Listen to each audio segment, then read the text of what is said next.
You are listening to Down Home.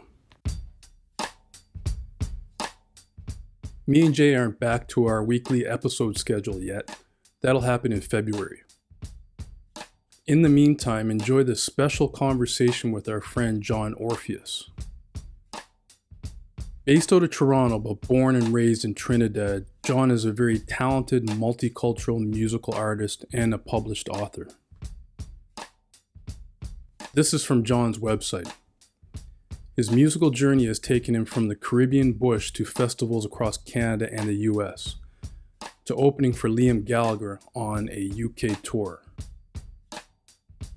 In this wide-ranging conversation, John talks about his inspiration for his recently published book Saga Boy and the accompanying album Saga King.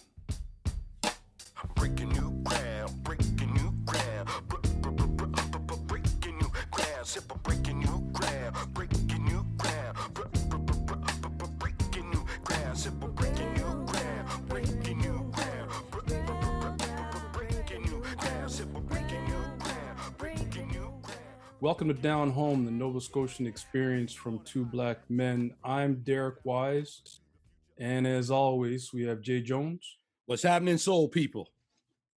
And our guest this week, after our hiatus, special guest, is John Orpheus. John, how you doing, man? I'm dope. I'm doing great. I'm happy to be here. AKA Antonio Michael Downing, which is my author name. And as we're talking about the book as well as the music, we should let the people know. But yeah, I feel blessed. I'm happy to be here. Yeah, great. Thanks for joining us, man. That's good. We know you're a busy man, so we will head right into the questions, man. Now, yeah, for sure. Awesome. Now, you moved to a small Ontario town at the age of 11.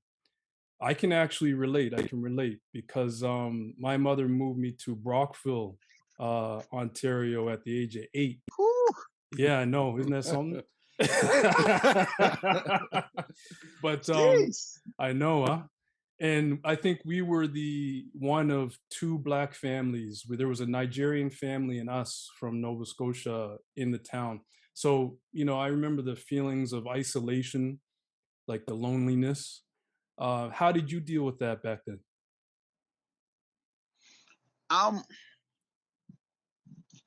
That change happened for me in the context of a lot of other changes. And so for me, it was an earth-shattering. If I were a comic book character, that would be my origin story, like the fundamental conflict at the heart of my existence. So it wasn't just moving to the small town, which was huge, right. But basically I was living in Trinidad on a one-road village in essentially a rainforest in the bush, and living with my grandmother, living in this cultural context and this very unique island post-colonial tropical existence, multicultural existence. And then my grandma dies, she's gone, the country is gone, all my family that I grew up around is gone, all my friends is gone, all the culture, even the way people spoke, they spoke English, but it was a very different form of English. It was hard for me to understand. And the people are all different, and they speak different, and they think different, and the assumptions are different. And so I literally, and this all happened to me within the span of a few hours, really. I went to sleep in the rainforest, and I woke up in a blizzard, and it happened to be in a small town. And so the small townness of it, to be, when I look back on it, because there were so many earth-shattering changes, I wonder if I'd moved to like Scarborough, for example, or a place with more black people. I came from a rural place and I went to another rural place. Right. I wonder if I'd gone to a really urban place, if that would have actually been more of a shock. Because I would have had all the other changes, and I would have had to adjust to a very different way of life. So oddly enough, there are some realities of living in village life that hold true no matter where the village is.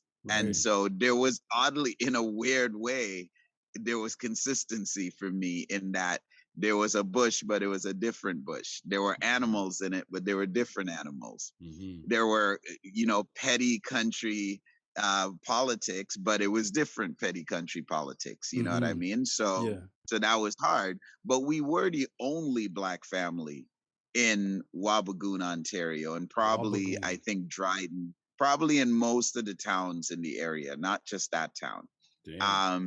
It was a tall, stately Black woman. She about 6 foot tall, very religious, and these two little traumatized Trinidadian boys who just came out the bush and had never seen an apple, had never seen an icicle, and had damn well never seen a winter. And so that's the full context of that. That's shock to the system. That would be shocking, man. Absolute traumatic displacement shock. So absolutely. The other stuff might have even seemed secondary at that point then, man. Like again, drawing on my own experience, I remember literally fighting to get home. Like like literally going home, like walking home and having like a crowd of kids behind me saying stuff. So even that probably even seemed secondary to you, given all the other stuff that was going on, huh? Yeah, and I would definitely had that too. Just kind of people trying to other us and fight us. Definitely got into some fights just off the fact that I was different, and people didn't like that. Definitely name calling. Definitely. But yeah, I think you're right. The shock of the entire displacement was kind of, you couldn't decide which part of it was the most consequential. Like even just my grandmother, the only parent I ever had, dying. If I had stayed in Trinidad and that happened, that would have been an earth-shattering moment for me. Right? And all of this was happening all at once. So how do you really pick it out?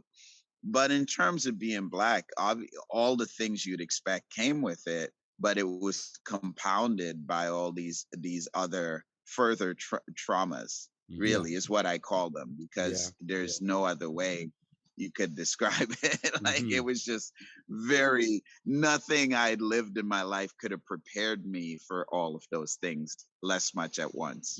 Especially being so young, you know what I mean? You don't have any coping mechanisms, you only knew your grandmother and what she brought to you and the love she brought to you. And then, like you say, being pulled out of that environment into a totally new one, you lose your identity. Yeah, and you know what? I think that was the coping mechanism, is that she taught me to sing, and she taught me to love for words and to read and to write, and those were the things I leaned on to find my way. In effect, that this time in my life, these few hours, couple days was a shattering of everything, and the only thing that could keep it together and put it back together were the gifts and the love she gave me. Oh, na, na. Oh, na, na, na, na, na. Fella woke the day they killed his mother, and told her her heart had guided him like no other. Then the soldiers came with their boots and their guns, while the children played in the yard one by one.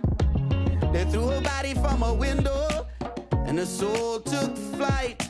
They broke fella's face, broke fella's arm, broke his heart with that sight. Mama, I'ma miss you, and your oceans of smiles, I will miss you, and the sun's in your eyes. Mama, I'ma miss you, like the red Mr. Plains. Yeah, I will miss you until I see you again.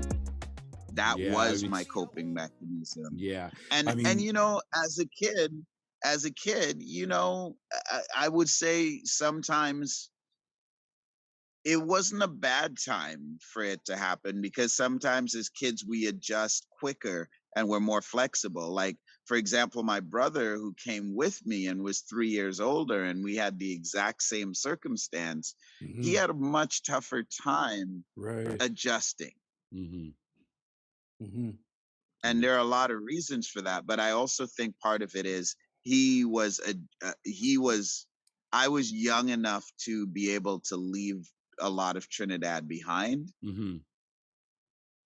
not all by any means, and he was too old to achieve that maneuver. And Right. He was. so I think for him it was much more difficult, because crucial ages, right? They say from 11 to 13, 14, that's where you internalize your sense of self and Mm-hmm. well-being, and that's where you get an inner confidence, and it solidifies in that moment. Yeah. Um, True.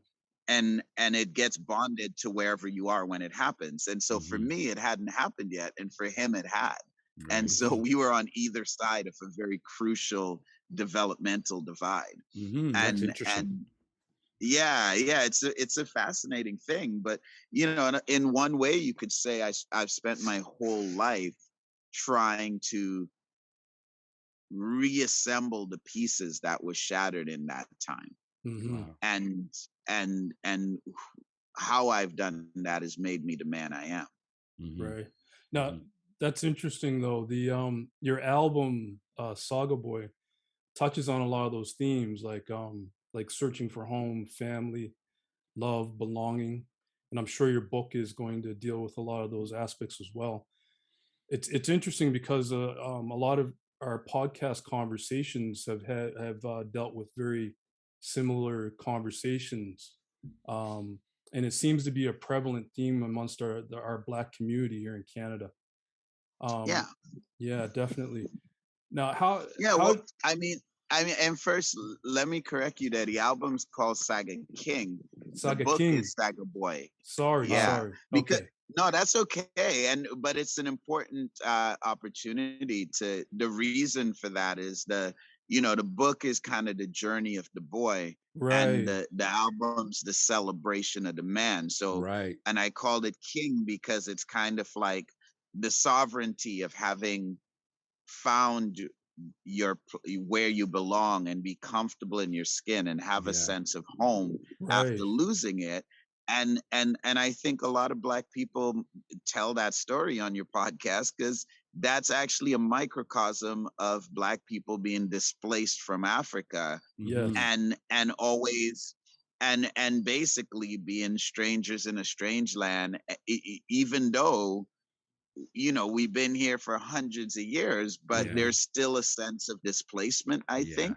Oh, Yeah. definitely. um not in small part because there are people vested in making us feel unwelcome. Mhm. Mm-hmm. Yeah. Yeah, It's. true. So it's hard to feel at home because like Bob Marley say, like stolen from Africa. you know Yeah. Mm. Yeah. and Yeah. and and I think we always have that sense of being disconnected from where we've come from. Mm-hmm. And we have such a consistently prejudicial experience with the powers that be in the diaspora. It doesn't matter if you're from Brazil or Bucktown, Atlanta, or or Brooklyn, New York, Yeah. or you know what I mean? Like, it doesn't matter, or Barbados, or Mhm. or Yeah. or whatever place you have, or Brockville, right? Yeah, or Yeah. It Brockville. doesn't matter. Yeah. There's a consistency. That's a lot of B's I came up with. I'm proud of myself. Um, but you can tell I'm a writer. Yeah. Yeah. Yeah. But there's a consistency in the experience, and that's why we're all talking about displacement and a sense of placelessness, a longing for home, a longing for belonging. Mm-hmm. Like, that's why we all have that, because we have a consistent experience of that being taken from us. And so Yeah. my little microcosm of having my world ripped from me is just a microcosm of what we've all gone through. And Yeah. actually, historically, it's just a long in researching the book. What I found was that, my people got, how did we get to Trinidad? Like, I wanted to understand myself. Yeah, I was yeah. having like a midlife crisis. I was trying on futures like coats that didn't fit. And I Yeah. was like, oh, you know what? Till I understand the past, I can't understand the future. I Yeah. can't choose a future. And Yep. and so I thought, oh, I have to understand my past. And then I realized, well, you can't understand yours without understanding your parents. Yeah. And then you can't understand them without understanding their parents, my Yeah. grandparents. Yeah. And then you can't understand them without understanding, well, what are these black people doing in the middle of the jungle of South America anyway, on Yeah. this Yeah. little Yeah. island? Yeah. And what I found was my particular people were stolen from Africa, went to en masse, these villages, these families were sold in South Carolina as slaves. Right. And then the War of 1812 broke out. So what the Americans called the Second War of Independence. Yeah. And then the British said, hey, come fight for us and we'll give you freedom. And so they ran away at great risk to themselves and fought massa for freedom. And then when they signed the truce, they said, well, we can't let them stay here because they're just going to be made slaves again. So they sent us to various places. Some came to Canada and then came to Trinidad. Some went straight to Trinidad. And they, slavery hadn't been abolished in the British Empire yet. That happened in 1832. So what they did was they can't tell us apart. So they gave us the most inhospitable piece of land in the middle of the bush. And to this day, there's only one road in there and one road out to this day. And they kind of abandoned us in the bush there. Yeah. And so my people came up with a reputation for being very spiritual, very resilient, and a little bit unhinged, a little crazy. That's the reputation we had. And that's where my family came from. And so this migration of me coming to Canada is just one in a long series of displacements and migrations that my family and Black families have been faced with forever. Yeah, Well, not forever, but since the Europeans landed on the continent. Of course, it's always been a residual effect, which leads to the traumas that we're talking about, the displacement. Not to, I'm basically going to say what you said, but the displacement leads to us becoming products of our environment, of what we didn't have and what we didn't know, so we have to sort of find our place. Like any Black person, any person of color, we're always chosen differently, and the identity is something we have to sort of find on our journey. You know what I mean? Yeah. The journey is long. It doesn't end, Yeah, it's interesting from a historical point, though, that colonialism is the link for all Black people in North America. And that history that you just outlined is very similar to me and Jay's history of how our people ended up in Nova Scotia. Nova Scotia, it's very similar, very similar. And the fact that and the other fact that I found interesting, what you said, they chose basically the people that were on the land in Nova Scotia before us were like poor Irish immigrants and things like that, Irish and Welsh immigrants. So they were given the really crappy farmland to begin with. And after trying to farm the land for 50, 60 years, the Brits come along and say, hey, well, don't worry. I know you're complaining about this. They sold, bought the land back and said, here you go, Black loyalists. Yeah. Here's the most unhospitable land that we can find in Nova Scotia. Yeah. It was all rock. That's Preston, right? Yeah. The story has a lot of similarities, isn't it? It does. It does. Now, how every artist has a different way of channeling their creative juices, though. How are we able to make peace with all this? kind of channeling the pain and direct it towards your passion of music and writing? What's your Yeah, process?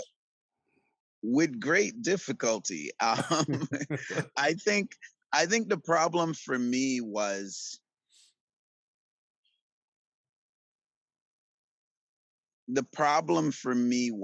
that to know what you have to say, you kind of have to have a sense of who you are. Right. But I didn't. And so what I had to say, the message became the medium for discovering who I was.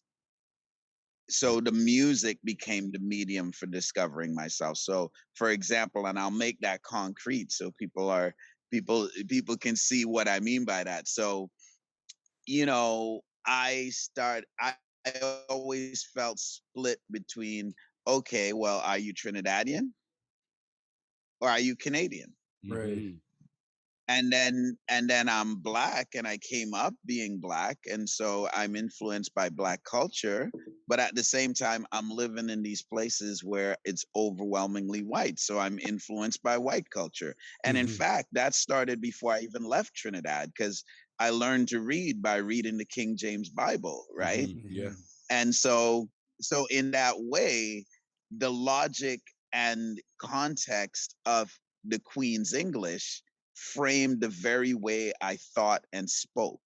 And when I went to school, we had these little red reader books and they taught us the history of Europe. So at the age of 5 or 6, I could tell, and I was good at it. I learned Mhm. it very well. So at the age of 5 or 6, I could tell you, um, how long it took Odysseus to get back to Ithaca after the Trojan War and what happened to him on the Mhm. way. But I couldn't tell you anything about Yoruba, or West African people, or any of the history I just told you. We were all black and brown people. A white Mhm. person would have been like a unicorn in where I grew up. Mhm. But when we went to school, everything was European history. Yeah. So Wow.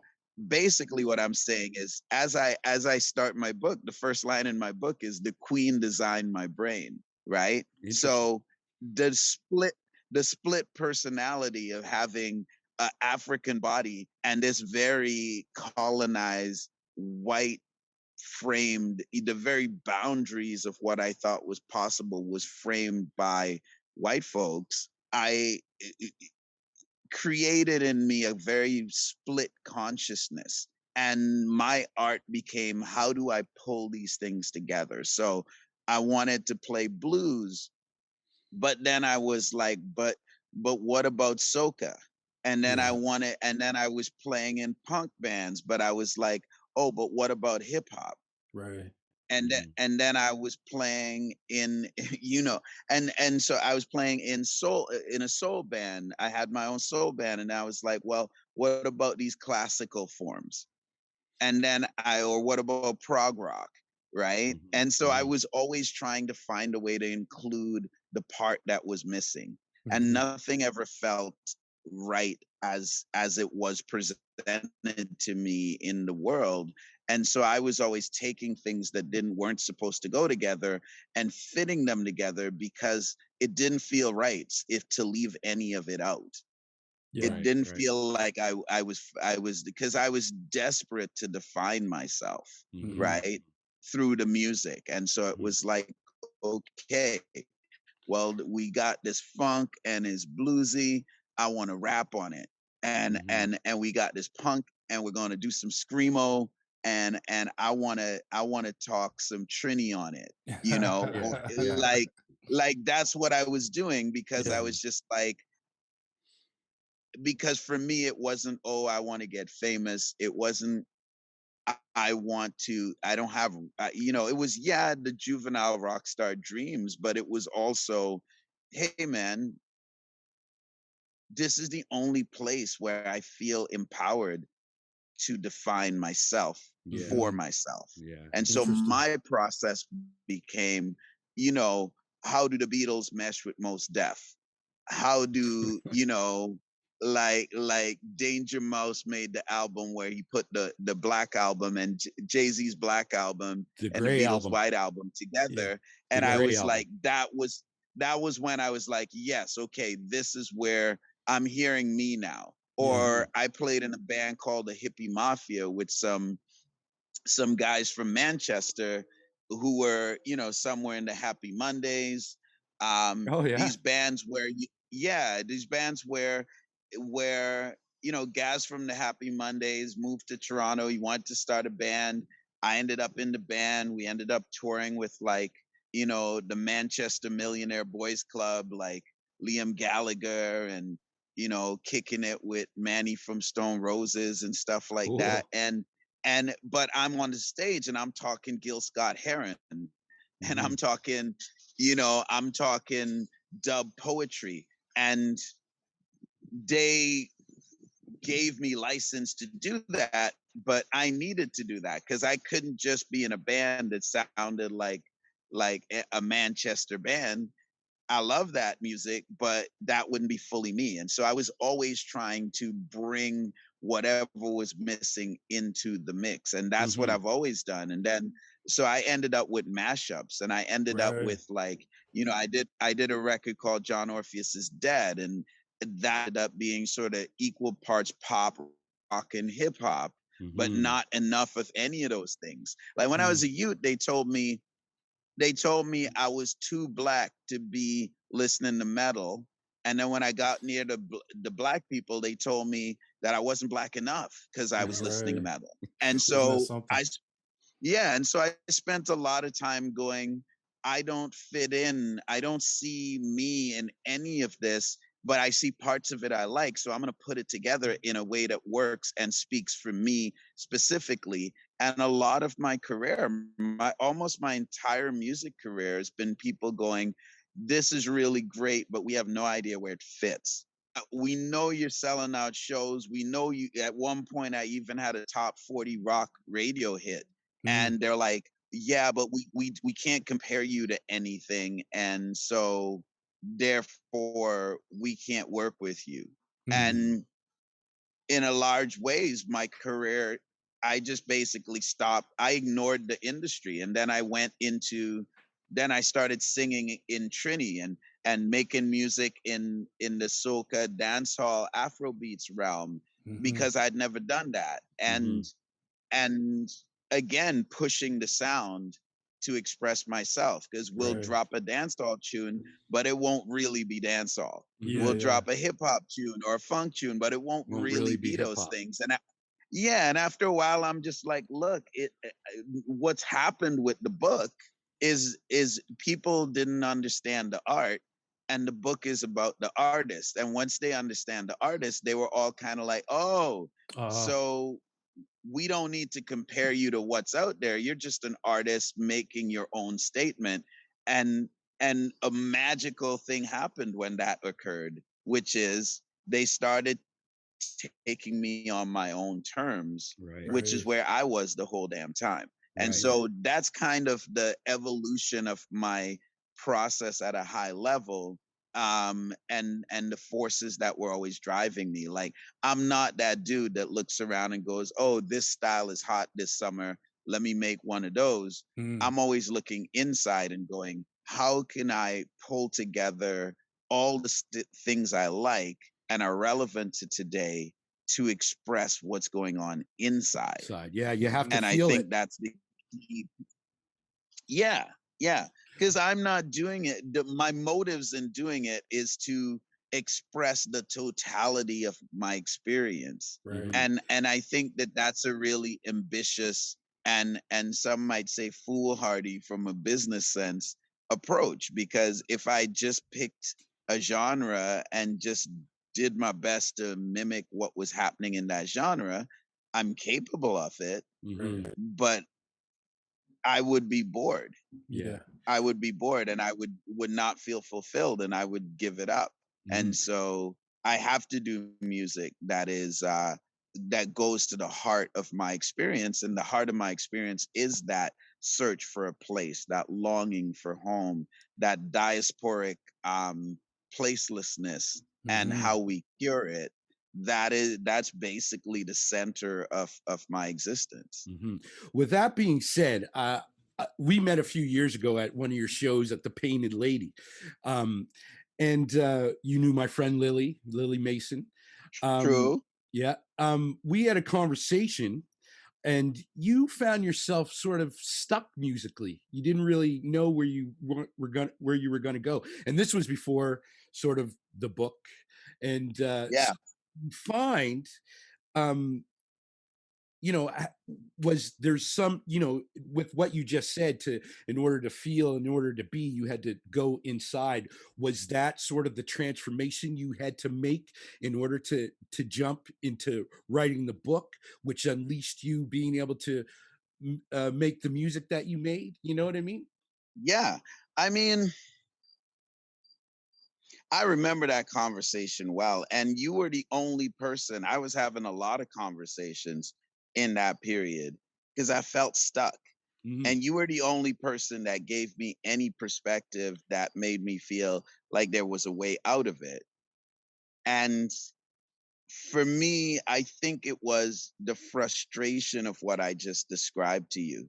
Mm-hmm. Like, imagine spending 20 years becoming really good at doing your thing, and despite your certainty that, look, we're not messing around over here. I know that because people keep coming to the shows. Yeah. People keep telling us this is moving me. But on a business side, at some point, and I think all artists go through this, it's like you have to have some sort of breakthrough. You can't keep doing the same thing over and over and over again. Mm-hmm. And as grown men, we need to have some validation for what we're doing.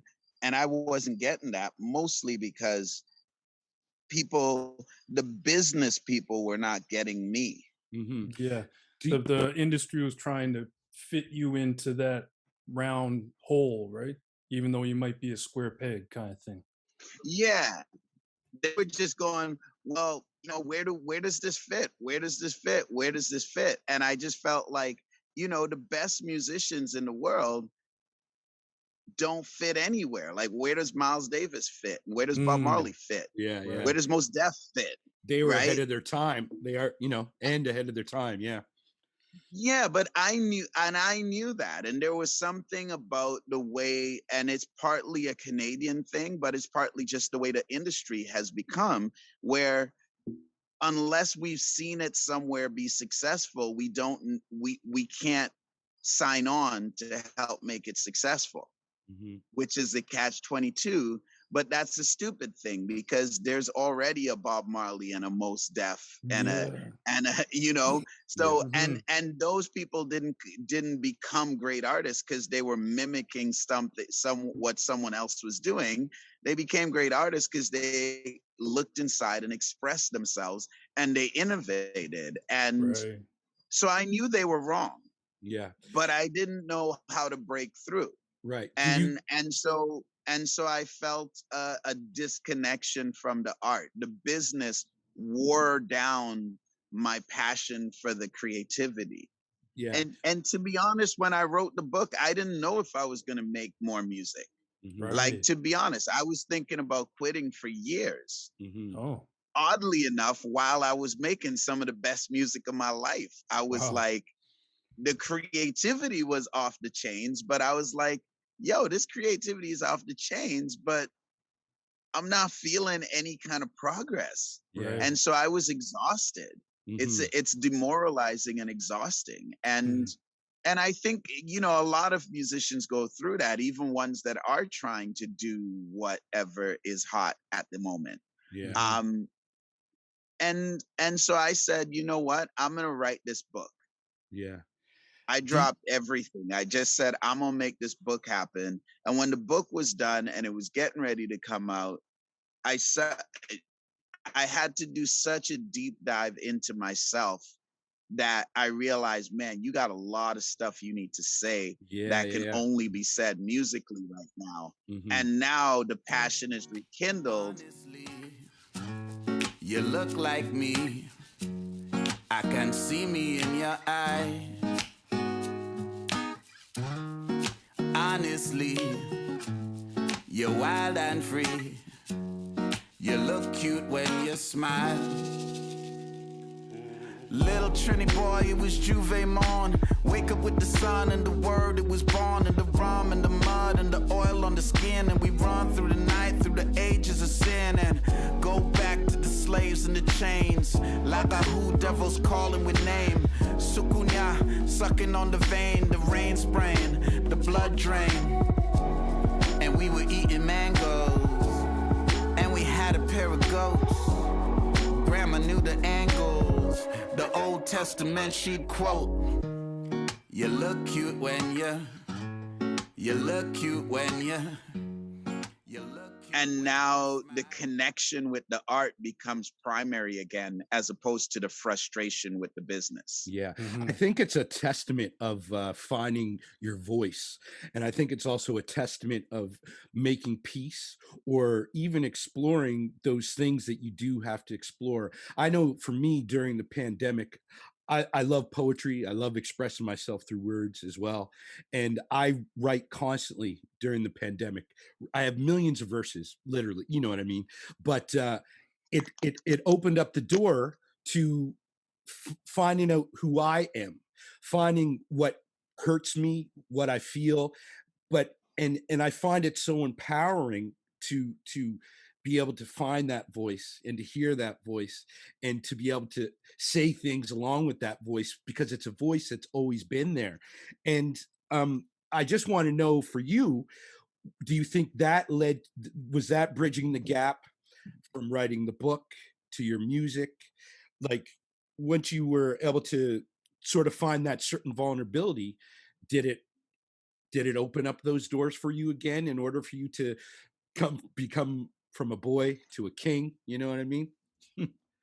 Yeah, most definitely. I think that's the proverbial nail on the head right there. The vulnerability is the key to understanding, to connection, to strength. Like, people think, if you're vulnerable, then that means you're weak. But in fact, vulnerability is the pathway to bonding with each other, to having a deeper relationship with anyone. But the primary relationship we have in our lives is the one with ourselves.